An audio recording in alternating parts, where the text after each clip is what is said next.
सांगलीवाडी येथील धनगर समाजाने आपली संघटित ताकद महाविकास आघाडीच्या तिन्ही उमेदवारांच्या पाठीशी ठामपणे उभी असल्याचं जाहीर केलं। यावेळी उमेदवारांनी सांगलीवाडीतील धनगर समाजाचे प्रलंबित प्रश्न सोडवणार असल्याची ग्वाही दिली। धनगर समाजाच्या पाठिंब्यामुळे महाविकास आघाडीची ताकद आणखी वाढली आहे। सांगलीवाडी येथील प्रभाग क्रमांक 13 मधून राष्ट्रवादी काँग्रेस शरद पवार पक्षाचे अभिजित कोळी, काँग्रेसचे उमेदवार दीपाली पाटील आणि अश्विनी कदम हे महाविकास आघाडीकडून लढत आहेत। गेल्या 8 दिवसांपासून सांगलीवाडी आणि परिसरात जोरदार प्रचार सुरू आहे। बैठका, कॉर्नर सभा, पदयात्रा काढल्या जातात। याला नागरिकांचा चांगला प्रतिसाद मिळत आहे। दिवसेंदिवस नागरिकांचा पाठिंबा वाढत चाललाय। रविवारी सांगलीवाडीतील बाळूमामा मंदिर येथे धनगर समाजाची बैठक झाली। या बैठकीत महाविकास आघाडीचे उमेदवार अभिजित कोळी, दीपाली पाटील आणि अश्विनी कदम यांना समाजाच्या वतीने पाठिंबा दिलाय।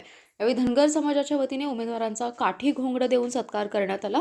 महाविकास आघाडीच्या उमेदवारांच्या विजयासाठी जीवाचं रान करू अशी ग्वाही धनगर समाजाच्या वतीने उमेदवारांना दिली आहे। तर समाजाचे अनेक प्रश्न उमेदवारांसमोर मांडले। आवश्यक सुविधा, वसाहतींचे मूलभूत प्रश्न तसेच समाजाच्या सर्वांगीण विकासासाठी ठोस पावले उचलण्याची ग्वाही उमेदवारांनी दिली आहे। नमस्कार। सांगलीवाडी प्रभाग क्रमांक 13 मध्ये आम्ही महाविकास आघाडीचं पॅनल केलेलं आहे। या पॅनलमध्ये मी स्वतः अभिजित बाळासू कोळी क गटातून तुतारी या चिन्हासमोर उभारलेलो आहे।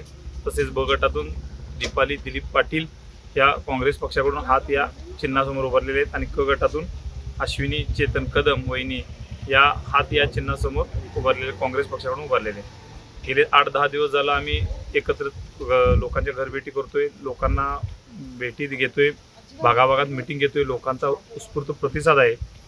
मागच्या गेलेल्या पंचवार्षिकमध्ये नगरसेवकांच्या वरचा रोष, नगरसेवकांनी न केलेली कामे, त्यामुळे जनता आम्हाला भरभरून प्रतिसाद देत आहे आणि निश्चितच येणाऱ्या 15 तारखेला लोक सांगलीवाडीत परिवर्तन घडवतील आणि त्यांचं प्रेमरूपी आशीर्वाद आणि मत या मतपेटीत देऊन आमच्या महाविकास आघाडीच्या पॅनेलला मोठ्या संख्येने विजयी करतील।